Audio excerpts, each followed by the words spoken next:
The likelihood of the object being an aircraft is quite low, since aircraft generally do not stay at the same point in the sky or turn on their lights every 9 minutes.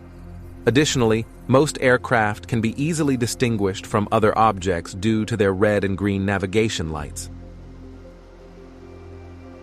The object cannot be a weather balloon either, as these balloons do not have onboard illumination and can only be seen in the dark by reflecting sunlight. Considering the maximum altitude they can reach in the atmosphere, this would only be possible after sunset or before sunrise. On the other hand, the object in the animation becomes visible hours after sunset.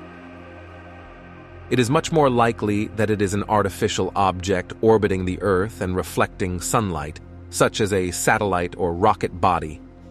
In this case, the object's basic characteristics, such as its position, speed, brightness, and flashing period, can be used to determine what type of orbit it is in or its spin rate. A low Earth orbit is not possible for 2 reasons.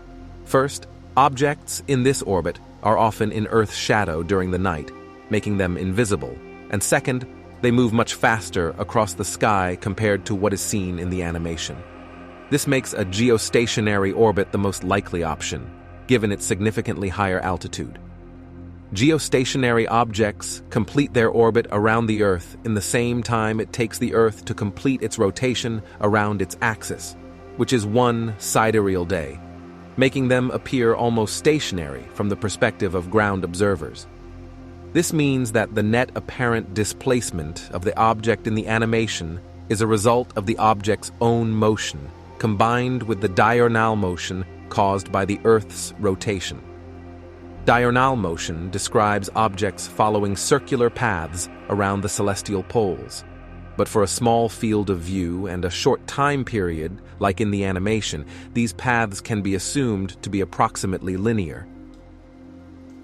If the diurnal motion is subtracted from the apparent motion, the object's own motion can be determined, as seen in the stacked image. This is comparable to observing the object from a point fixed relative to the Earth, but unaffected by its rotation. Geostationary orbits, by definition, are characterized by having 0 eccentricity and inclination, representing a circular orbit above the Earth's equator. However, in reality, achieving such a perfect orbit is not possible. Instead, satellites follow geosynchronous orbits, which still have a period of 1 sidereal day, but their eccentricity and inclination are not 0. This leads to the satellites appearing to ground observers as oscillating regularly throughout the day, rather than remaining completely stationary. Orbital eccentricity causes an elliptical orbit, resulting in an apparent east-west oscillation. On the other hand, inclination tilts the orbit relative to the equator, creating an apparent north-south oscillation. These factors collectively shape an analemma resembling a figure 8. While there may not be enough observational data to precisely determine the object's motion, a careful examination reveals both differences in length and direction between the distance from the first position to the second position and the distance from the second position to the third position. The difference in length indicates that the object's apparent displacement per unit time across the sky gradually increases, as expected for an elliptical and inclined orbit. The difference in direction, on the other hand, signifies that the object is moving along a curved path, which is also a result of oscillations caused by both orbital eccentricity and orbital inclination. Such small differences could also have occurred due to a shift in the camera's field of view while taking consecutive photos. However, a straight line representing the path followed by the stars shows that there was no shifting during the capture.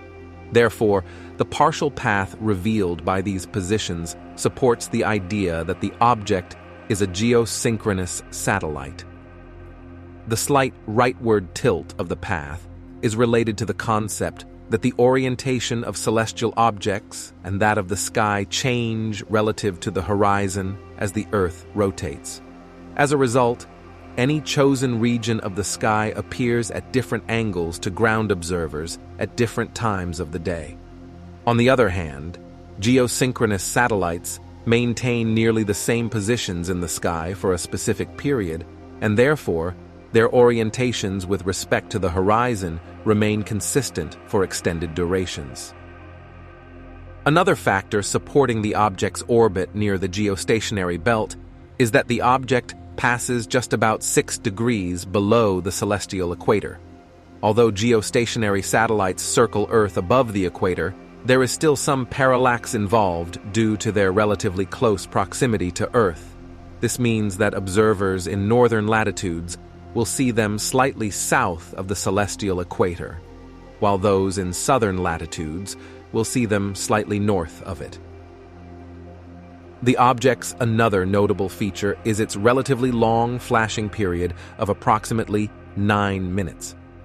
Functional geostationary satellites typically maintain their desired fixed orientations relative to Earth using a method called 3-axis stabilization.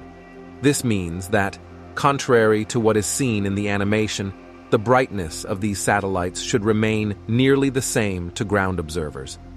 The flashing behavior indicates that the object is rotating and reflecting sunlight from its surfaces toward ground observers at favorable angles.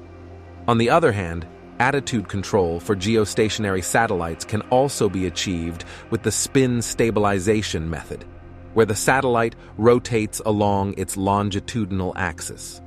This implies that functional geostationary satellites can also exhibit flashing at ideal orientations. However, the flashing period of spin-stabilized satellites should be much shorter compared to that of the object in the animation. All these factors suggest that the object is likely a defunct geostationary satellite that has gradually started tumbling out of control. If there were longer-term observational data available, it could also be determined whether the satellite has been elevated to a slightly higher orbit known as the graveyard orbit. According to Stellarium's satellite catalog, there doesn't seem to be a candidate that perfectly matches in terms of position, time, or amount of oscillation. However, it should be noted that satellite data may not be up to date. Some satellites, including defunct ones, may not be listed in the catalog, or the object in the animation could be any artificial object orbiting the Earth.